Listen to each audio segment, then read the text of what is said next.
ভালোবাসা একটি চার অক্ষরের বিশাল অর্থবহ তাজা অনুভূতির রাজ্য। এই অনুভূতিকে কখনো কখনো বিশ্লেষণ করে হাজারটা রূপ দান করা যায়। প্রেম, প্রণয়, মোহ, ঘোর, আসক্তি, আরও কতকেই। আবার কারো কারো কাছে এটি সঙ্গীন প্রাণের শক্তি। আনহেলথ অবসেশন। ভালোবাসা বিশ্লেষণ যেমন সবার কাছে এক নয়, তেমনি সবার ভালোবাসার ধরনটা ঠিক একরকম নয়। কিছু মানুষের ভালোবাসা সদ্য ফোটা ভূর্যরাজ পুষ্পের ন্যায় আকর্ষণীয় আর সুরভিত। তাদের হৃদয়ে আদ্যপাত মিলনের ঈর্ষান্বিত হয়ে কতই প্রশংসাই না করে মানুষ। অলিতে গলিতে বন্ধুমহল থেকে শুরু করে পাড়ার চায়ের আড্ডা পর্যন্ত তাদের নিয়ে চলে দিনভর আলোচনার বহর। কী করে তৈরি হলো এমন যুগল? এ তো রাজ্য কোন দিন ভাঙবে না, আরই বা কত কী। অন্যদিকে এই পুষ্পরেণুর মতো ভালোবাসার বিপরীতে যে শুধু ঘৃণার বসবাস তেমনি নয়। ওই যে বললাম, ভালোবাসার ধরনও হয়। কেউ কেউ ওসব গদবাঁধা ভালোবাসার নিয়মে গা আসতে পারে না কোনো কালই। খালি মুখের ভালোবাসি কথাটা উচ্চারণ করাটাও যেমন হিমালয় জয় করার মতো অ্যাডভারেন্স আর থ্রিলিং তাদের কাছে। তাই সেসব কিন্তু ওয়ালা মানুষগুলোর ভালোবাসা প্রকাশের ধরনও হয় কিছুটা ভিন্ন রকম। সেখানে অনুভূতি প্রকাশের থেকে আদায় করার স্পৃহাটাই বেশি কাজ করে। সেই আদায় করার ধরনটা যেমনই হোক, জোর করে কিংবা তার থেকেও কোনো কুৎসিত প্রান্তায়, এট এনি কস্ট। কারো কাছে সে ভালোবাসা বিষাক্ত, তো কারো কাছে অসুস্থ। কারো মতে এ আবার কেমন ভালোবাসা? এটা কোনো কালে ভালোবাসা নয়, নিছক আসক্তি, ভয়ানক আসক্তি। আবার ইসরে পোকার ডার্ক রোমান্স দেখে দেখে ফরেন কালচার বেড়ে ওঠা অষ্টাদীশদের কাছে ইটস কল্ড ডেঞ্জারাস লাভ। এতে এতে বিশ্লেষণ আর চর্চার বাইরে গিয়েও আরও এক ধরনের অনুভূতি রয়েছে। এটা অনেকটা একপাক্ষিক ভালোবাসা বা অনসাইড লাভ। হৃদয়ের সুপ্ত অনুভূতির কথা তাকে না জানিয়েও কী সুন্দর দিনরাত অতিবাহিত করে দেওয়া যায় তাকে কল্পনায় ভালোবেসে। একটিবার চোখে দেখা দেখেও নরম হৃদয়টাকে পুলকিত করে ওঠে মুহূর্তেই। ভালোবাসার টইটুম্বুর হয়, ভরে ওঠে হৃদয়ের কানায় কানায়। ভার্সিটির ক্যাম্পাস থেকে শুরু করে বই আস্তরিক ফাঁকা লাইব্রেরির এক কোনায় ছোট্ট টেবিলটায় সেই শ্যামপুরুষকে দেখার জন্য কত জায়গাতেই না ছুটে বেড়ায় বেপরোয়া সর্বনাশ মনটা। সেই সাথে পাল্লা দিয়ে ছোটো মনের অধিকারী রক্ত মাংসের মানুষটাও। আপন মনকে অন্যজনের নিয়ন্ত্রণে ছেড়ে দিলে এই হয়। ক্যাম্পাস এসে তাকে এক নজর না দেখা অবধি অশান্ত মনটা দমায় নামিয়ে নেয় না। এই যেমন এই মুহূর্তে মনটা কেবল ঝিমিয়ে যাওয়া মোরা বিকেলের ন্যায় শান্ত হয়ে আছে। উল্লাস আকাঙ্ক্ষা সব কিছু দমে গিয়ে তৃষ্ণার্ত চোখ জোড়া সবচেয়ে পছন্দের শ্যামপুরুষটাকে দেখতে ব্যস্ত। সেকেন্ড, মিনিট, ঘন্টা অতিবাহিত হয়, তবুও তাকে দেখে দেখে চোখ দুটো ক্লান্ত হয় না। কি আছে এই শ্যামপুরুষের মাঝে? আহামরি তো কিছু নয়, হলিউড কিংবা বলিউড হিরোদের মতো পেশিবহুল গৌরবর্ণও নয়। ছিমছাম গড়নের শ্যামপুরুষ সে। বেশ লম্বা চড়া মানুষটা, আর সবচেয়ে সুন্দর তার হাসি। হাসির সাথে সাথে কি সুন্দর ঢেউ খেলে যায় টোল পড়া গাল দুটোতে। ফাঁকা লাইব্রেরিতে সবচেয়ে কর্নারের টেবিলে ঠিক মুখোমুখি হয়ে বসে আছে নিখিল ভাই। এটা বোধহয় নিখিল ভাইয়ের পছন্দের জায়গাও, ওই জন্যে ও প্রতিদিন এসে এখানটায় বসে বই পড়ে। পড়ায় নাই বা কেন, ভার্সিটির তুখোর ছাত্র নিখিল ভাই। ছাত্র আন্দোলন থেকে শুরু করে সমাবেশ কিংবা নির্বাচন সব কিছুতেই নিখিল ভাইয়ের অগ্রাধিকার। সেই যেই ধরে ভার্সিটির ভিপি তিনি, এই নামে সবাই চেনে। তার পড়াশোনা ক্ষেত্রে একটুও কম্প্রোমাইজ করে না তিনি। এই যে এখনও বই পড়ছে, কানে হেডফোন গুঁজে বইয়ের মুখ ডুবিয়ে পাতার পর পাতা উল্টে যাচ্ছে। এই সিনটা দেখতেও মারাত্মক লাগছে। লাগবেই তো, এ তো কাজ থেকে নিখিল ভাইকে দেখার সুযোগ হয়নি কোনো কালই। মনে হচ্ছে সময়টা এখনই আটকে যায়। আজ লাইব্রেরিটা বেশ ফাঁকা, সিনিয়ররা তেমন কেউই নেই। এই সুযোগে নিখিল ভাইয়ের সাথে দু একটা কনফারেন্স গলিতে ক্ষতি কি? নিখিল ভাই, এই যে নিখিল ভাই। লাজুক হেসে টেবিলে টকটক করে সামান্য টোকা দিয়ে ডাকছে আরও। তবুও নিখিল ভাইয়ের হেলদোল নেই কোনো। একবার তাকালো না পর্যন্ত। আশ্চর্য, এভাবে উপেক্ষা করার কি হলো? অরুর বুঝি খারাপ লাগে না? লজ্জা আর আত্মসম্মানের মাথা খেয়ে আবারও ডাকলো তাকে, কিন্তু এবারও একই ঘটনা পুনরাবৃত্তি ঘটে। নিখিল ভাই কোনোরূপ সাড়া দিল না, বরং ওর দিকে না তাকিয়েই বাম হাত দিয়ে একটা ছোট্ট সাইজের অ্যালার্ম ঘড়ি এগিয়ে দিল ওকে, যেটা এই মুহূর্তে বাস খাই আওয়াজ তুলে কানের 12টা বাজিয়ে দিচ্ছে। ইস, কি বিরক্তিকর! এটা কেন দিলেন নিখিল ভাই? এবারও নিখিল ভাই নিশ্চুপ, বরং অ্যালার্মের বিরক্তিকর শব্দটা আরও দ্বিগুণ জোরে বাজিয়ে দিলেন তিনি। অ্যালার্মটা বিরক্তির আওয়াজ তুলে কর্ণকুহল ছাপে মস্তিষ্কে এসে লাগছে এবার কানের পর্দা ছিঁড়ে যাওয়ার উপক্রম। না, আর নিতে পারল না আরও। বিরক্তিতে চরম পর্যায়ে গিয়ে শব্দ করে চেঁচিয়ে উঠল, এটা বন্ধ করুন নিখিল ভাই, উফ, আর সহ্য হচ্ছে না। না। এই পর্যায়ে গায়ের কম্পিউটারটা ছুঁড়ে ফেলে হন্তদন্ত হয়ে উঠে বসলো আরও। ঘুমের ঘরে এখনও কাটেনি। চারদিকের পরিবেশ পরিস্থিতি বুঝে উঠতে একটু সময় লেগে গেল ওর। যখন বুঝে উঠল, তখন প্রতিদিনের মতো প্যালেসের ন্যায় মাস্টার বেডরুমের কিং সাইজ বিছানায় নিজেকে আবিষ্কার করলো আরও।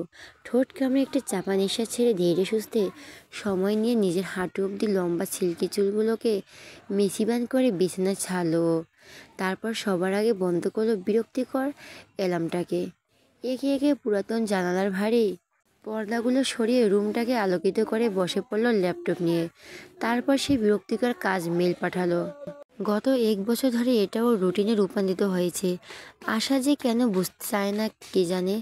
আবারও ভেতরে আহত বাতাসকে নিঃশ্বাসের মাধ্যমে নিগড়িয়ে বের করলো আরও। মেল পাঠানো শেষ হলে শক্ত কাঠের চেয়ারটায়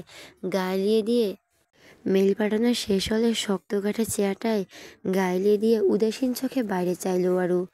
ওর পরনে কোনো দামি পায়জামা সেট নয়, বরং সিম্পল প্লাজো আর একটা ওভার সাইজের টি শার্ট। সাধারণ বাঙালি মেয়েরা যা পরে ঘুমায় আর কি। এই রুমের বিশাল জানালার কারুকাজ করা লৌহগাট গলিয়ে যতদূর চোখ যায় শুধু বাগান বিলাসের ছড়াছড়ি। এখন বসন্ত চলছে, তাই একটু বেশি সুন্দর লাগছে বাড়ির ফ্রন্ট ইয়ার্ডটা। পুরান ঢাকায় যতগুলো প্রাচীন আর নামকরা বাড়ি আছে, তার মধ্যে এই বাড়িটা অন্যতম। লোকমুখে শোনা যায় এই বাড়ির পূর্বপুরুষরা নায়েব গোমস্তা ছিলেন। পরবর্তী প্রজন্মে জমিদারির প্রথা বিলুপ্তি হয়ে গেলেও এদের বংশ পরস্পর নেতৃত্ব আর আভিজাত্য ভাবটা রয়েই যায়। তাই তো যুগের পর যুগ, প্রজন্মের পর প্রজন্ম সবাই রাজনৈতিক কর্ণধার হয়ে নাম লিখে এসেছেন। এই বাড়িটা ঠিক কোন প্রজন্মের জানা নেই আরুর, তবে বাড়িটা বেশ পুরনো। প্রায় 10 বিঘা জমি নিয়ে তৈরি এই বাড়িটাকে ছোটোখাটো ড্রিম হলিডে বদলে মন্দ কিছু হবে না। মহলের সদর দরজা থেকে গেট অবধি যেতে মিনিট 10 টাইম লেগে যায়, ধীরে সুস্থে হাঁটলে তার চেয়েও বেশি। তারপর চোখে পড়ে অযত্নে ইতিউতি বেড়ে ওঠা বাগানবিলাসে ঘেরা দানবাকৃত বিশাল গেট। তাতে মার্বেল পাথর দিয়ে গুটি গুটি অক্ষরে লেখা কৃতিকুঞ্জ। বছরের 30 আগেও বাড়ির নাম কিংবা গেটের চেহারার ভিন্নতা ছিল, কিন্তু 30 বছর আগে এ বাড়ির ছোট কর্তার জন্মের পর তার দাদা সাহেব একমাত্র আদরের নাতির নাম বাড়ির নামে পরিবর্তন করেন। ইট পাথর আর লোহার ঘেরা গেটকে সর্বা বিদায় জানিয়ে মার্বেল পাথরের গেট নির্মাণ করেন। সেই বাড়ির নাম পরিবর্তন করে রাখেন ত্রিকিটকুঞ্জ। সময় পাল্টেছে, সময়ের তালে তালে বদলে গেছে কর্তৃত্ব আর আভিজাত্যের মোড়ানো মানুষগুলোও। একে একে খালি হচ্ছে ত্রিকিটকুঞ্জ। তাদের দাম্ভিকতা কিংবা রাজনৈতিক অবদান এখন কেবলই লোকমুখের বলি মাত্র। এতে কিছু বাদ দিলেও রিয়েল এস্টেট বিজনেস নিয়ে এ পরিবার এগিয়েছেন অনেক দূরে। দেশে ছাপিয়ে বিদেশে সগৌরবে দাপিয়ে বেড়ায় এদের পারিবারিক বিজনেস। সবাই এক নামে চেনে। দেশের পণ্যের থার্ড প্যান্সের জোগাড় এদের পারিবারিক ব্যবসা থেকেই আসে। শুধু উচ্চ পদস্থ না, স্বয়ং সরকারেও আজকাল মুখে লাগাম দিয়ে কথা বলে এদের সাথে। আনফর্চুনেটলি এই পরিবারের শুধু টাকাই আছে, পরিবার বলে কিছু নেই। আফসোসের সুরে বলে ওঠে আরও। তখনই নিচতলা থেকে অনুর রাশভারী কণ্ঠস্বর শোনা গেল, আরও এই অরুর বাচ্চা খেতে নাম। আমি কি এখন পালকি নিয়ে আসব? হাসপাতালে যেতে দেরি হলে তোর খবর আছে, শুনেই বোঝা যাচ্ছে বেজায় চটে আছে সে। আরও দ্রুত চেয়ার ছেড়ে দেওয়ালে ঘড়িতে চোখ রাখলো। 9:35। এই রে হাবিজাবি ভাবতে ভাবতে সময় শেষ করে ফেলছি। তার উপর আজ আবার ভার্সিটিতে যাওয়ার প্ল্যান আছে। নিচে গেলে আপা নির্ঘাত কথা শুনিয়ে পেট ভরে ফেলবে। এখন কি করি? বিশাল হলরুমের এক কোণায় রান্নাঘর, তার পাশে ছোট একটা ডাইনিং। 4 জনের মতো বাসার জায়গা হবে। সেখানে খাবার সাজাচ্ছে আরুর বড় আপা অনু। এই বাড়ি কোনো কিছু না পড়তে ব্যবহার করে না আর ওরা যতটুকু না করলেই নয়, ঠিক ততটুকুই ওরা অধিকার খাটায়। অনু খাবার সার্ভ করতে করতে রেডি হয়ে নিচে নেমে আসে আরু। পরনের সেটে আছে টপস আর স্কার্ট, হাতে পুঁথি দিয়ে তৈরি বানজারা ব্যাগ। আরুকে দেখে মেজাজ খারাপ হয়ে গেল অনুর। আরুর পরিপাটি রূপ দেখে তেতিয়ে উঠল মস্তিষ্কটা। রাগের বহিঃপ্রকাশ ঘটল অরুর চেয়ারে বসার সঙ্গে সঙ্গে। এতক্ষণে আসার সময় হলো তোর? রুমের দরজা আটকে কি করিস তো? তোর জন্য আমার হসপিটালে যেতে কতটা দেরি হয়ে গেল দেখলি? আরও রুটি আর ডিমের রোলে কামড় বসাতে বসাতে বলল, রেডি হচ্ছিলাম আপা। প্রতিদিনই তোর রেডি হতে লেট হয়। আর রেডি কেন হয়েছিস? কতবার বলছি ভার্সিটিতে যাওয়ার দরকার নেই। আমি একা এত কিছু সামলাতে পারছি না, হাঁপিয়ে উঠছি আমি। নিঃশ্বাসের পালা ভারী হয় অনুর। অনুর হাজারটা অভিযোগও আরও নিশ্চুপ। শুধু ছোট্ট করে প্রশ্ন করে, মা এখন কেমন আছে আপা? অনু আবারও ঝাঁজ নিয়ে বলে, সেটা নিজে গিয়ে বরং দেখে আয়। আমার দেখতে ভালো লাগে না আপা। বড্ড কষ্ট হয় মাকে এভাবে নিথর হয়ে শুয়ে থাকতে দেখতে। হসপিটালের ডেটল আর হেক্সলের গন্ধে দম বন্ধ হয়ে আসে আমার। শ্বাস নিতে পারি না আমি। আরুর কথায় অনু আড়ালে নিঃশ্বাস ছাড়ে। মায়ের অসুখের পর থেকে ওর ডান পিঠে দুরন্ত বোনটা নিজেকে অনেক সামলেছে। যে মেয়ে সারাদিন হুড়াহুড়ি আর বান্ধবীকে নিয়ে মেতে থাকতো, সেই মেয়ে ঘরকুনো হয়েছে। হাজারটা অহেতুক বায়না ধরে মেয়েটা প্রয়োজনের বাইরে গিয়ে এখন আর একটা কথাও বলে না। অরুর মতো মুক্ত বাতাসে ডানা পাটা মেয়ের জন্য এই অনেক কিছু। এত অল্প বয়সে আর কতবারই বা সামলাবে নিজেকেও। আরুর বয়স কম, সবে 19-এ পা দিয়েছে। তাই তো অনু নিজেই ওকে এসব হসপিটালের ঝুট ঝামেলা থেকে দূরে সরিয়ে রাখে। আবার নিয়তির সাথে পেরে না উঠেই নিজেই বিরক্তি হয়ে যায় বারবার। সে বিরক্তি নিজের মধ্যে আটকে রাখা কষ্টকর হয়ে ওঠে ওর জন্য।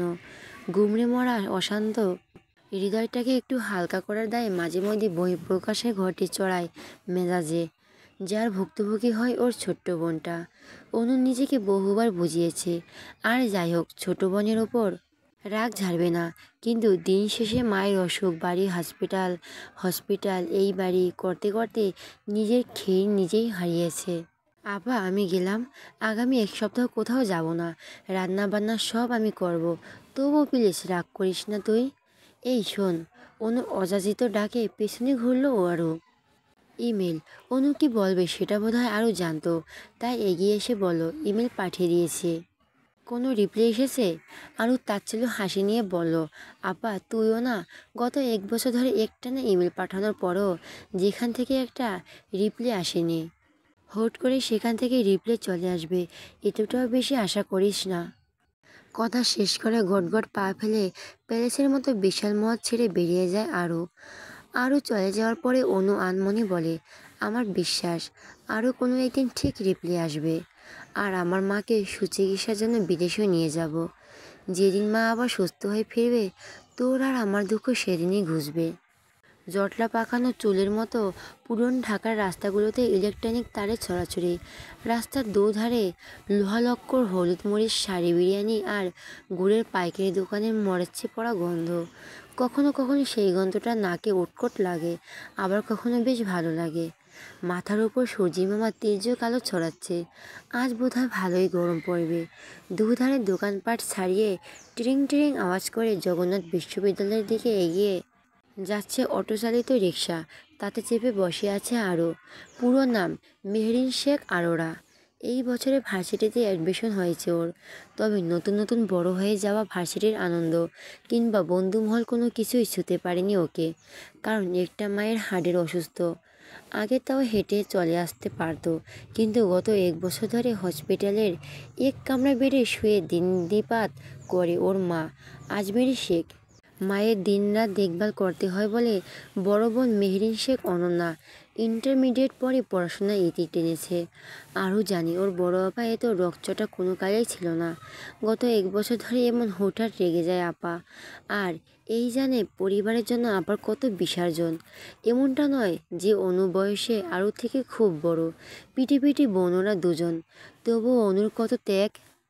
তাই তো আবার রাগের মাথায় বলা সবচেয়ে তিক্ত কথাগুলোকে গায়ে মাখে না আরও উদাসীন ভাবনাটা ইটি টেনে রিক্সা এসে পৌঁছালো গন্তব্যে।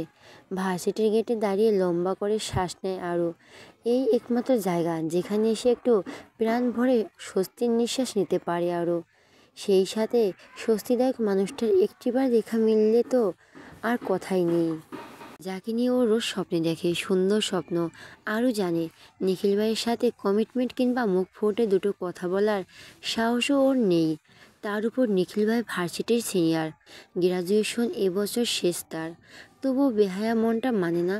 প্রিয় মানুষের স্কেচ বোর্ডে তার মুখটাই এঁকে ফেলে বারবার।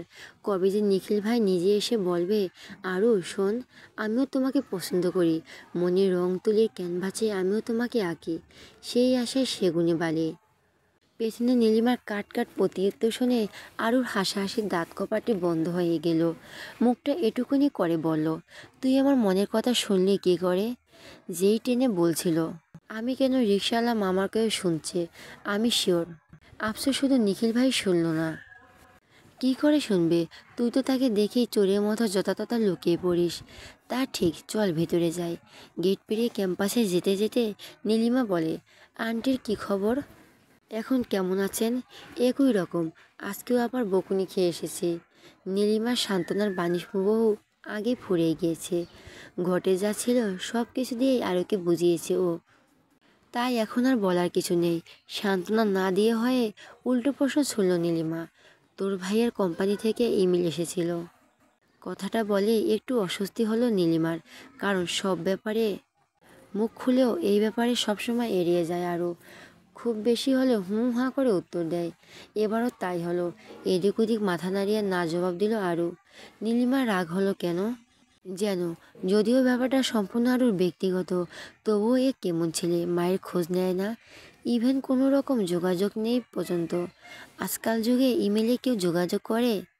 নীলিমা রাগ সম্বরণ করতে না পেরে বলে ফেলল, কেমন ভাই, তোর মাকে এভাবে দেশে ফেলে রেখে নিজে বিদেশে পড়ে আছে? আরও মেকে হাসলো। হুট করে নীলিমার রাগের কারণ ধরতে পারল না, তবুও নরম সুরে বলো, he is not my sibling. তাহলে? Stop brother. মানে আঙ্কেলের দ্বিতীয় স্ত্রী ছেলে, তাই তো? অরু আবারও হাসে। এই মেয়ের এত কৌতূহল কেন? না, তেমন কিছুই নয়। তাহলে কেমন ভাই তোর? নীলিমার কথার পেছনে আরও কিছু বলতে যাবে, তার আগে ওদের মাঝে তিথি চলে আসে। আর মিস্টার জায়েন্ট কৃতিকাকে নিয়ে চলমান রহস্যময় কনভারসেশনের ওখানেই ইতি ঘটে। বসন্তের সকাল, চারদিকে মৃদুমন্দ ঝিরিঝিরি বাসন্তী খাওয়া বইছে। কতই বা বেজেছে, 10টা কি 11টা? তবুও মাথার উপর চলছে সূর্যের তাণ্ডব নৃত্য। শীত যাবে যাবে কবে, এখনও যায়নি। তার আগে সূর্যি মামা তার প্রখরতা দিয়ে ধরণী উৎপত্ত করে দিয়েছে। সূর্যের তির্যক রশ্মিকে পিঠে পিছলে দিয়ে এক প্রকার ছুটে বরতলার ছায়া নিঃশেষে দাঁড়ালো তিথি। এখানে আরু আর নীলিমাও ছিল। কী রে, এভাবে ছুটে এলি কেন? কিছু হয়েছে? তার স্বরে জিজ্ঞেস করে নীলিমা। আরও প্রশ্নসূচক দৃষ্টিতে চেয়ে আছে। আরও ভার্সিটিতে জয়েন করার পর পুরো বাংলা ডিপার্টমেন্টের মধ্যে এই দুটো বন্ধু জুটেছে ওর। তার মধ্যে ওই ইন্ট্রোভার্ট নীলিমা, যাও মোটামুটি একটু চুপচাপ থাকে, কিন্তু তিথি মোটেই চুপচাপ স্বভাবের মেয়ে নয়। ভার্সিটির সব থেকে গরম খবরটা ওর কান থেকে পায় আরুরা, হোক সেটা গসিপ কিংবা কোনো ইম্পর্ট্যান্ট নিউজ। এছাড়া ডিপার্টমেন্টের অন্য ব্যাচমেটদের সাথে আরুর মুখ চেনাচেনি আছে কিনা সন্দেহ। কীভাবেই বা থাকবে ভার্সিটির জীবন নড়ে বড়ে ওর। অ্যাটেন্ডেন্স এর জন্য পর্যন্ত ভার্সিটি আসতে দেয় না অনু, তবুও আবার বকুনি ঝাঁকুনি খেয়ে মাসের মধ্যে 2-1টা বার পা রাখে ভার্সিটির চত্বরে। যদিও সে পড়াশোনার জন্য নয়, বরং পছন্দের শ্যামপুরুষকে একটা নজর দেখার আশায়। সবার আড়ালে তার মুখখানা হৃদমাজারে স্ক্যান করে নিলেই শান্তি ওর। নীলিমার কথার প্রতি উত্তরে তিথি হাঁপাতে হাঁপাতে বলল, পানি দে দোস্ত, তারপর সব বলছি। নীলিমা ব্যাগ থেকে পানি এগিয়ে দিয়ে ডক ডক করে পানি পান করে দম নেয় তিথি। আহ, এতক্ষণ প্রাণটা ঠান্ডা হলো। কি হয়েছে বললি না তো? আবারও জিজ্ঞেস করে আরু। তিথি এগিয়ে গিয়ে আরুর হাত ধরে বলে, ও হ্যাঁ, তোর কাছেই আসছিলাম আরু। কাল ভার্সিটিতে কেন এলি না বলতো? তাহলে তো সব জানতে পারতি। কি হয়েছে একটু খুলে বল। তাছাড়া কেন আসিসনি সেটা তো তুই জানিস, তাহলে নতুন করে কেন প্রশ্ন করছিস তিথি? কাল নিখিল ভাইয়ের সমাবর্তন অনুষ্ঠান ছিল। নিখিল ভাই সেরা, ছাত্রদের পুরস্কার পেয়েছে। নীলিমা স্বস্তি নিঃশ্বাস ছেড়ে বলে, ওহ, এটা তো ভালো কথা। তারপর আরও একটা ঘোষণা হয়, আমি পরে সিনিয়রদের থেকে জেনেছি। আরও সচকিত হয় প্রশ্ন ছুড়ল, কি? নিখিল ভাই মাস্টার্স করবে না, উনি হাওয়ার স্টাডিজের জন্য স্কলারশিপ পেয়েছে, খুব শিগগিরই ইউএসএ চলে যাবে। আরও চমকায় না, কোনো রকম প্রতিক্রিয়াও করে না। অস্বস্তির লেশমাত্র নেই ওর মুখশ্রীতে। খুশি থাকার একমাত্র কারণটাই হারিয়ে যাচ্ছে। ও কি আদৌ ঠিক আছে? ওর ভেতরে যে অস্বস্তি জড়ো হওয়া শুরু হয়ে গেছে, মনে হচ্ছে হৃদয়টা শক্ত করে খামচে ধরেছে কেউ, গলাটা শুকনো কাঠে পরিণত হয়েছে। তবুও থতমত মুখে ছোট্ট করে আরও জবাব দেয়, ওহ। এটুকু শব্দ উচ্চারণে আরুর অগ্নি স্ফুলিঙ্গ উগড়ে দেওয়ার মতো কষ্ট হলো। তবুও বান্ধবীদের সামনে মুখের মিথ্যে হাসিটা ঠিক ধরে রাখলো। কারণ আর যাই হোক, একপাক্ষিক ভালোবাসা কিংবা আধুনিক শব্দ বলতে গেলে কিরাশকে হারানোর জন্য কান্নাকাটি করে ভাসিয়ে দেওয়া, কিংবা সবাইকে বলে বলে সিম্পাতি কুড়ানোর মতো আত্মসম্মানহীন মেয়ে আরও নয়। এমনিতে ওর মায়ের অসুস্থতা নিয়ে অনেকটা করুণা দেখাতে আসে, যা ওর শরীর জলে ধরিয়ে দেয়। আরুর করুণা মোটেই পছন্দ নয়, তবে নিজ অধিকারের ক্ষেত্রে সর্বদা সতর্ক ও। যা ওর সেটা ওরই, কিন্তু নিখিল ভাই সে তো ওর নয়, কোনো কালেই ছিলও না। ওই কেবল একতরফা ভালোবাসা গিয়েছে। নিখিল ভাই তো ওকে ছোট বোন ছাড়া কিছুই ভাবে না। শুধু ওকে কেন, ছাত্রনেতা হিসাবে সব জুনিয়র মেয়েরাই তার ছোট বোনের সমতুল্য। আরও আলাদা করে তো কিছুই নয়। ক্যাম্পাসের দিকে দেখে নিখিল ভাই আসছে। দিদির কথায় আরও দিবা স্বপ্নে ভাটি পড়ে। তড়িৎ গতিতে ভাবনার জগৎ থেকে বাস্তবে বেরিয়ে দেখতে পায় ক্যাম্পাস থেকে গেটের দিকে এগিয়ে আসছে নিখিল ভাই। কালো ডেমিনের সাথে নীল পাঞ্জাবিতে কি সুন্দর লাগছে তাকে। কাঁধে ঝুলে আছে ল্যাপটপের ব্যাগ, কানে হেডফোন। সেদিকে এক ধ্যানে তাকে তিথি বলে, কি এত গান শোনেন উনি? কাঠফাটা রোদে উজ্জ্বল শ্যামলা চেহারাটা জ্বলজ্বল করছে তার। মুখে লেগে আছে এই সুন্দর হাসিটি। আরও চোখ বন্ধ করে বলতে পারে, এই ইনোসেন্ট দেখতে ছেলেটার প্রেমে পড়ে যাওয়া কোনো মেয়ের জন্য চুটকির ব্যাপার মাত্র। নিখিল ভাই ওদের সামনে আসতেই সবাই একসাথে সালাম দিল তাকে। সিনিয়র বলে কথা। সালামের জবাব দিতে নিখিলও একটু থামলো। সামনে না গিয়ে ওদের দিকে কয়েক কদম এগিয়ে আসলো। নিখিল ভাই ওদের দিকে আসতে দেখে আরও নীলিমার পেছনে গিয়ে গুটিসুটি হয়ে দাঁড়ালো। কেটে ফেলার ডগার ন্যায় কেমন নেতিয়ে পড়ছে ওর শরীরটা। আরে আরও রানা! নিখিল ভাইয়ের আসম্বিক সম্বোধনে ধরা পড়ে যাওয়া চোরের ন্যায় হুড়মুড় করে সবাই তাকায়। আরও হ্যাঁ সূচক মাথা ঝাঁকিয়ে বলে, জি জি ভাইয়া। ভালো আছো তো? এখন রাস্তা পার হতে ভয় নেই তো? কি সুন্দর অমায়িক কথার ধরন। আরও একটিবার হোঁচট খায় আরও। নিখিল ভাই কিছু জিজ্ঞেস করছে, আরও উত্তর দে। তেরি থাকায় সম্মতি ফিরে পেল আরও। তারপর হ্যাঁ না দুদিকে মাথা নাড়াতে থাকে। আসলে কি করবে কি বলবে ও কিছুই ঠাড় করতে পারছে না। ওর অবস্থা দেখে নীলিমা তিতির দুজনেই অবাক। যে মেয়ে কাটকাট কথায় জবাব দিতে ছাড়ে না, সে কিনা ভেজা বিড়ালের মতো আচরণ করছে। জুনিয়ররা সংকোচবোধ করছে দেখে নিখিল আর দাঁড়ায় না। সকলকে বিদায় জানিয়ে তাড়াহুড়া করে জায়গা ত্যাগ করে। নিখিল চলে যেতে নীলিমা তেতে ওঠে। স্টুপিড একটা। একটা শেষ সুযোগ ছিল, নিখিল ভাই নিজে এসেছিল আর তুই কি করলি? হাবলার মতো উত্তর দক্ষিণ পূর্ব পশ্চিম মাথা ঝাঁকিয়ে গেলি। আরও জবাব দেয় না। এই মুহূর্তে কথা বলতে ইচ্ছে করছে না। মাথাটা ভনভন করে ঘুরছে। গলাটা নিম পাতার মতো তেতো হয়ে এসেছে। চারদিকে ফাঁকা ফাঁকা লাগছে। প্রেশার ফল করেছে। কয়েকবার চোখের পলক ফেলে অস্পষ্ট স্বরে বলে,